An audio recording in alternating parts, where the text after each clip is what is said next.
नमस्कार मंडळी, श्री स्वामी समर्थ. मी संध्या. माझ्या चॅनलमध्ये तुम्हा सर्वांचं खूप खूप मनापासून स्वागत करते. कोजागिरी पौर्णिमा आणि या दिवशी आपल्याला आपल्या घरामध्ये काही ठिकाणी स्वस्तिक काढायचं आहे. आपल्या सर्वांना माहिती आहे बघा, स्वस्तिक हे मांगल्याचं प्रतीक असतं, ते शुभचिन्ह मानलं जातं. जर आपण हे शुभचिन्ह आपल्या घरामध्ये सतत काढत राहिलो तर आपल्या घरामधले असलेल्या अलक्ष्मीचा नाश होऊन माता लक्ष्मी आपल्या घरामध्ये प्रवेश करते. आपल्या घरामध्ये सकारात्मक ऊर्जा निर्माण होत असते, शुभ गोष्टी घडायला लागतात आणि घरामध्ये पॉझिटिव्ह एनर्जी निर्माण होत असते. म्हणून आपल्याला आपल्या घरामध्ये हे स्वस्तिकचं चिन्ह काढायचं आहे. आता ते कुठे काढायचं आहे ते आपण समोर बघूया. पण त्या अगोदर जर तुम्ही माझ्या चॅनलवरती नवीन असाल तर माझ्या चॅनलला सबस्क्राईब करा. शनिवारी पौर्णिमेला आपल्याला ही सेवा करायची आहे, हा उपाय नक्की करायचा आहे. तर बघा, आता आपल्या सगळ्यांना माहित आहे की स्वस्तिक हे मांगल्याचे प्रतीक आहे.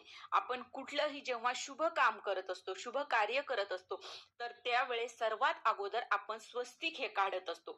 त्याचप्रमाणे आपल्याला प्रत्येक पौर्णिमेला आपल्याला हे स्वस्तिक काढायचं आहे आपल्या घरामध्ये. बघा, आपल्या सर्व आपण कुठलंही काम करत असो, आपण घर बांधणी असो, आपण नवीन एखादी वस्तू जरी घेतली तरी सुद्धा आपण त्याच्यावर शुभ चिन्ह म्हणजे स्वस्तिक काढत असतो. का तर त्यापासून शुभ गोष्टी घडायला लागत असतात. त्या आपण जर घर घेतलं तर त्या घरामध्ये शुभ गोष्टी घडत असतात. त्याचबरोबर जर एखादी वस्तू घेतली तर ती कधी खराब होऊ नये असा त्या मागचा अर्थ असतो. गाडी घेऊ कुठलीही बघा, आपण कुठलंही काम करत असताना सर्वात अगोदर आपण स्वस्तिक काढत असतो. त्यामुळे आपल्याला प्रत्येक पौर्णिमेला आपल्या घरामध्ये स्वस्तिक काढायचं आहे आणि जे पहिलं स्वस्तिक आहे ते आपल्याला पुसून टाकायचं आणि दुसरं स्वस्तिक काढायचं आहे. त्यामुळे आपल्याला स्वस्तिक हे खूप चांगलं मानलं जातं, ते शुभचिन्ह मानलं जातं. म्हणून आता हे स्वस्तिक कुठं काढायचं आहे तर बघा, आपल्याला सर्वात अगोदर प्रत्येक पौर्णिमेला आपला मुख्य दरवाजा स्वच्छ करून घ्यायचा आहे आणि पहिलं स्वस्तिक हे मुख्य दरवाजावर काढायचं आहे, सेफ्टी डोअरवर नाही. जो मुख्य दरवाजा आहे त्याच्यावरच आपल्याला हे स्वस्तिक काढायचं आहे.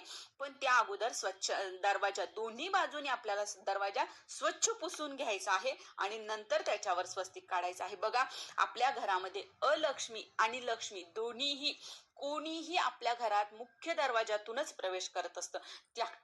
त्यामुळे आपल्याला मुख्य दरवाजावरच आपल्याला स्वस्तिक काढायचं आहे आणि त्यामुळे आपल्या घरामध्ये माता लक्ष्मी ही प्रवेश करत असते आणि घरामध्ये सुख समृद्धी नांदत असते.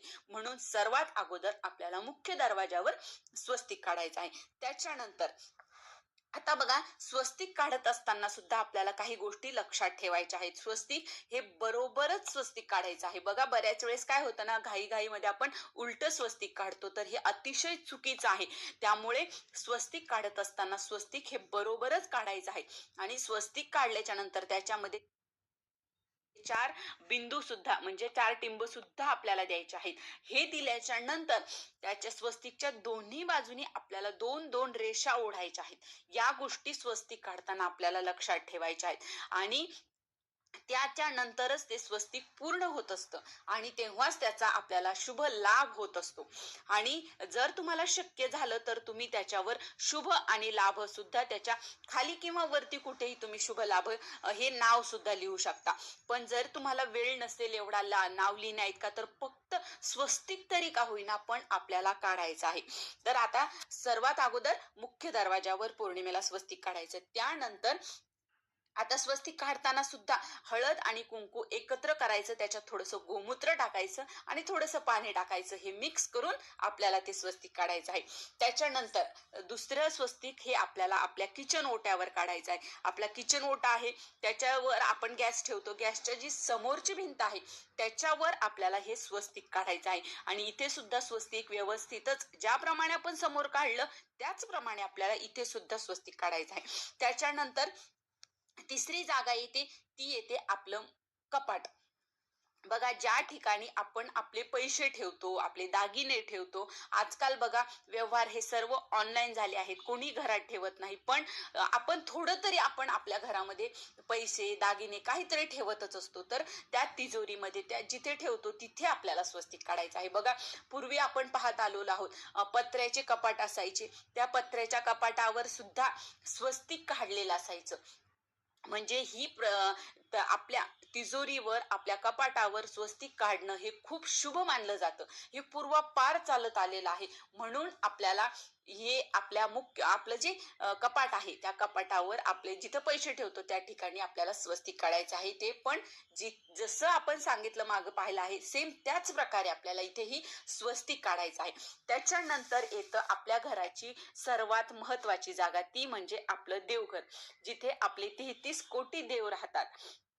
त्या देवघरामध्ये सुद्धा आपल्याला, तिथे सुद्धा आपल्याला सर्व गोष्टी शुभ शुभ घडू देत, यासाठी आपल्याला मुख्य आपलं जे देवघर आहे, त्या देवघरावर सुद्धा आपल्याला स्वस्तिक काढायचे. आता जर तुम्हाला खाली काढता आलं तर तुम्ही खाली काढू शकता, किंवा जे वर थोडीशी जागा असते बघा, तुम्ही जिथे तुम्हाला वाटेल तिथे पण आपल्या देवघरावर आपल्याला स्वस्तिक काढायचं आहे. त्याच्यानंतर आपले मुलं जिथे अभ्यासाला बसतात तिथे सुद्धा तुम्ही छोटस स्वस्तिक काढायचं आहे, जेणेकरून मुलं अभ्यास करताना त्यांची नजर तिथे जाईल आणि त्यांना अभ्यास केलेला त्यांच्या लक्षात राहील, त्यांची स्मरणशक्ती वाढत असते.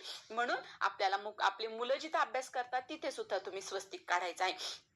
बघा, यामुळे आपल्या घरामध्ये सुख समृद्धी नांदेल. आणि स्वस्तिक काढल्याच्या नंतर बघा, आपल्या घरामध्ये एक पॉझिटिव्ह एनर्जी निर्माण झाली हे आपल्याला जाणवेल. बघा, याला काहीही वेळ लागत नाही. तुम्ही दिवसभरात कधीही ही सेवा करू शकता. प्लेट घ्यायची, थोडस हळद कुंकू कालवायचं आणि आपल्या घरामध्ये या 4-5 ठिकाणी आपल्याला स्वस्तिक काढायचं आहे. काहीही वेळ लागणार नाही. पण काढल्याच्या नंतर आपल्यालाही प्रसन्न वाटेल आणि घरामधलं वातावरणही बदललेलं हे आपल्याला स्वतःला जाणवेल. घरामध्ये एक सकारात्मकता निर्माण झाली आहे, पॉझिटिव्ह एनर्जी निर्माण होत असते. म्हणून आपल्याला या 4-5 ठिकाणी आपल्याला स्वस्तिक हे काढायचं आहे. कुठे कुठे? मुख्य दरवाजावर, नंतर किचन ओट्यावर, नंतर तिजोरी, देवघर आणि जिथं मुलं अभ्यास करतात त्या ठिकाणी. तर आता बघा, प्रत्येक महिन्याला जे पहिलं आहे ते पुसून टाकायचं आणि नवीन प्रत्येक पौर्णिमेला आपल्याला ही सेवा करायची आहे. जास्त वेळ लागणार नाही, त्यामुळे सर्वांनी हे स्वस्तिक काढा. तर ही छोटीशी माहिती होती की पौर्णिमेच्या दिवशी स्वस्तिक कुठे कुठे काढायचं हे मला तुमच्यापर्यंत पोहोचवायचं होतं. तर ही कशी वाटली माहिती मला नक्की कमेंट करून सांगा. आणि जर हा व्हिडिओ आवडला असेल तर व्हिडिओला लाईक करा, जास्तीत जास्त लोकांपर्यंत हा व्हिडिओ शेअर करा आणि माझ्या चॅनलला सबस्क्राईब करा. श्री स्वामी समर्थ.